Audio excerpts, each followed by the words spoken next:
Day one of Mitrel Anderson's trial is in the books. Anderson is charged with first-degree intentional homicide for the fatal stabbing of Demario Lee during a fight inside the Quick Trip bathroom on Cass Street last summer. News 8's Brittany Schmidt joins us live from the courthouse with the latest. Brittany?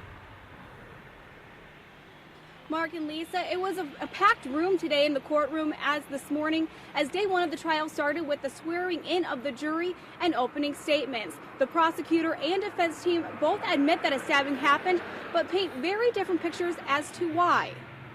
State of Wisconsin versus Mitrel Anderson. Within minutes of being sworn in, do you and each of you swear? Jury members heard opening statements. The purpose of an opening statement is to give the lawyers an opportunity to tell you what they expect the evidence will show so you will better understand the evidence as it's introduced during the trial. Prosecuting attorney Michelle Keller presented her case first. Ms. Keller, ready to proceed? Saying Mitrel Anderson stabbed Demario Lee with the intent to kill him. After stabbing Demario Lee in the head, he chose to walk calmly past Demario.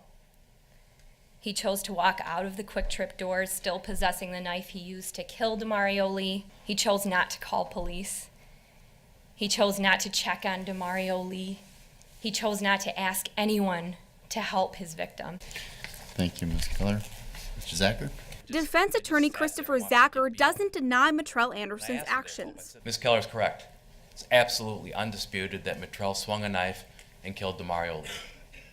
But what you're going to hear is that there's a tremendous difference legally between somebody who swings in anger and somebody who's put into a position where he reasonably fears for his life. Zacher argues Lee's death is in response to self-defense. When Mitrel was confronted by Demario, he instantly felt fear. Demario attacked Mitrel and forced him into a position where he reacted to protect himself. Day one of the trial is complete. But as the prosecutors and defense team laid out in their statements, the trial is just beginning. After opening statements, the judge called several witnesses to the stand.